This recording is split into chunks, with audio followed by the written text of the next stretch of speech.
नमस्कार। आज मैं बात करूँगी वॉयलेट फ्लेम की।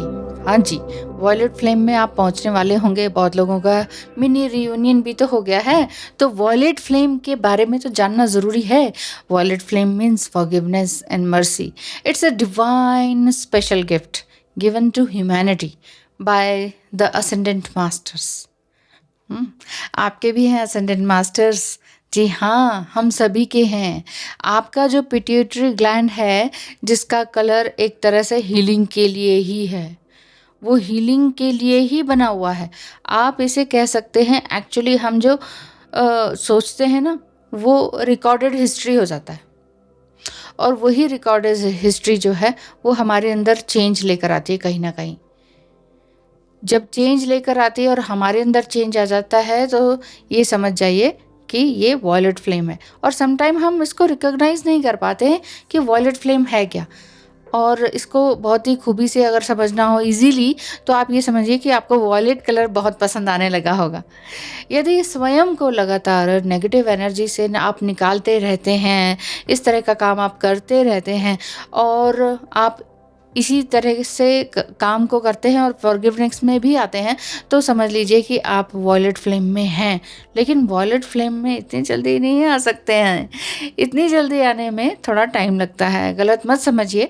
रीयूनियन के बाद वॉयलेट फ्लेम मिलता है। ओवर थिंकिंग से अगर आप बाहर निकल चुके हैं, फिर आप समझ लीजिए कि वॉयलेट फ्लेम की तरफ आपकी एंट्रेंस आपका हो चुका है। सेल्फ हेल्प रूट आप कर रहे हैं, दूसरों की हेल्प भी कर रहे हैं, अपनी भी सेल्फ हेल्प कर रहे हैं, ठीक है ना। तो love, Joy and new resolution को आप इंजॉय करते रहते हैं, और पहली बार जो आपने ये सब कुछ महसूस किया, तब आप समझ रहे हैं कि हाँ, ये कुछ तो नया है। यदि आपको भी ट्विन फ्लेम जर्नी बहुत टफ लग रही है, कुछ नहीं समझ में आ रहा है, क्या हो रहा है क्या नहीं हो रहा है, गाइडेंस चाहिए, तो कंसल्टेशन बुक करवाइए स्क्रीन पे दिखाए हुए नंबर पर। जी हाँ, यहाँ पर आप पूछ सकते हैं कि फ़ीस स्ट्रक्चर क्या है। अफोर्डेबल फ़ीस स्ट्रक्चर है वैसे तो, और अगर लगता है अफोर्डेबल तो ज़रूर आइए। वॉयलेट फ्लेम में जब हम पहुँच जाते हैं, बिल्कुल ही आप तब फियरलेस हो जाते हैं, किसी तरह का डर नहीं रहता, और हमेशा आप खुश रहने लगते हैं। ब्लेसिंग फीलिंग आती है, फिर बिटर एक्सपीरियंसेस आपको नहीं होते हैं। आप ये समझ लीजिए एक तरह से कि रीयूनियन के बाद ही एक तरह का जो ट्विन फ्लेम है ना, दोनों के दोनों वो वॉयलेट फ्लेम में चेंज हो जाते हैं। मेंटली, फिजिकली, इमोशनली और स्पिरिचुअली भी अपने आप में आप एक दूसरे को मदद करने लगते हैं। एक दूसरे की तो हेल्प कर चुके होते हैं ऑलरेडी, लेकिन ह्यूमैनिटी की भी हेल्प करते हैं। वॉयलेट फ्लेम का अर्थ यही है, समझ आ गया होगा। बाकी बात यह है कि मंत्र जाप और विजुअलाइजेशन के थ्रू हम डिवाइन लाइट को अपने ही माइंड, बॉडी एंड सोल में रीस्टोर करते चले जाते हैं।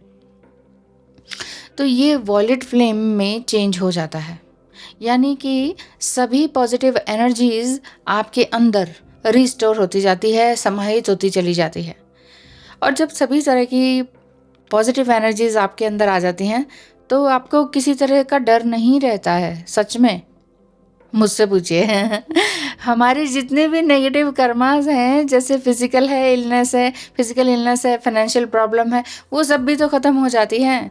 पहले डर लगता था, अरे पैसा नहीं होगा तो क्या होगा, ये नहीं होगा तो क्या होगा, है ना, बहुत सारी चीज़ें। और आप ये 3D लेवल की चीज़ों से भी हट जाते हैं कि एक घर तो चाहिए, एक छत तो चाहिए, एक जॉब तो चाहिए। जॉब भी जाती है, घर भी जाता है, गाड़ी भी जाती है। मुझसे पूछिए, फाइनेंशियल अबंडेंस भी आप इसी को कह सकते हैं। यहीं से ही आपका फाइनेंशियल अबंडेंस आता है, और आपकी लाइफ जो है बहुत ही खूबसूरत होती चली जाती है। लिटरली खूबसूरत हो जाती है, ये मानिए। लोन का 1 रुपया भी आपके पास ना हो, बिल आपको खास चुकाना ना हो, बिल चुकाने में भी आपको डर ना लगे, किसी भी तरह का टॉक्सिक रिलेशनशिप ना हो, कार्मिक रिलेशनशिप पहले ही दूर हो गए हों, लाइफ कैसी रहेगी? अच्छी रहेगी ना। तो यही बात है, जब आपके रिश्ते अपने आप ऑटोमेटिकली सुधरने लग जाएं, तो समझ लीजिए कि आप रियूनियन की तरफ भी बढ़ रहे हैं ट्विन फ्लेम से, और ये वॉयलेट फ्लेम में भी बढ़ रहे हैं। तो इसका मतलब है कि डिवाइन आपकी हेल्प कर रहे हैं। आप चाहे किसी भी हालत में हो, कैसे भी आप रह रहे हो, वॉयलेट फ्लेम की तरफ आप अट्रैक्ट हो रहे हैं डे बाय डे। अब आपका कॉन्शियसनेस माइंड को नरिश करने के लिए आपको बहुत ज़्यादा मेहनत नहीं करनी पड़ती। यानी कि अब आपका कॉन्शियस माइंड जो है वो सोचेगा वही, जो सोचेगा ना वही होगा। जैसे आप कहते हैं ना कि हाँ मैडम छोटे छोटे मिराकल्स हो रहे हैं, तो वो जो छोटे छोटे मिराकल्स हो रहे हैं वो बड़े बड़े मिराकल्स में भी बदल सकते हैं और बदलने लगते हैं, विश्वास मानिए।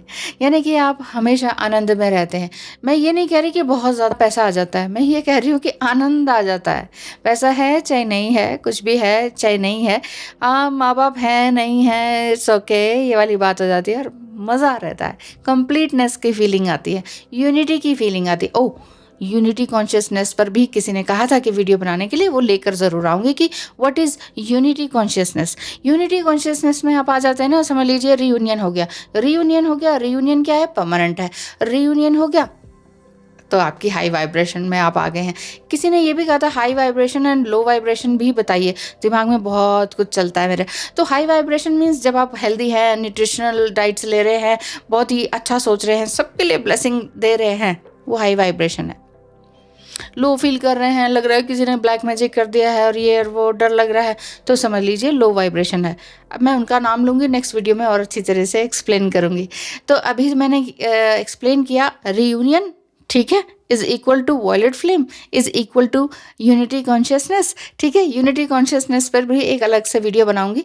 बुक्स वगैरह ज़रूर पढ़ते रहिए, क्योंकि सेल्फ मोटिवेशनल जो बुक्स हैं वो आपको बहुत ज्ञान देती हैं, वही सच्चे गुरु हैं। बाकी इधर उधर से देखने से, छोटी छोटी नॉलेज को गैदर करने से आप एक बुक नहीं लिख सकते हैं। अगर आपने अपने ही जीवन पे कुछ लिखना है ना, तो त्याग करना पड़ेगा।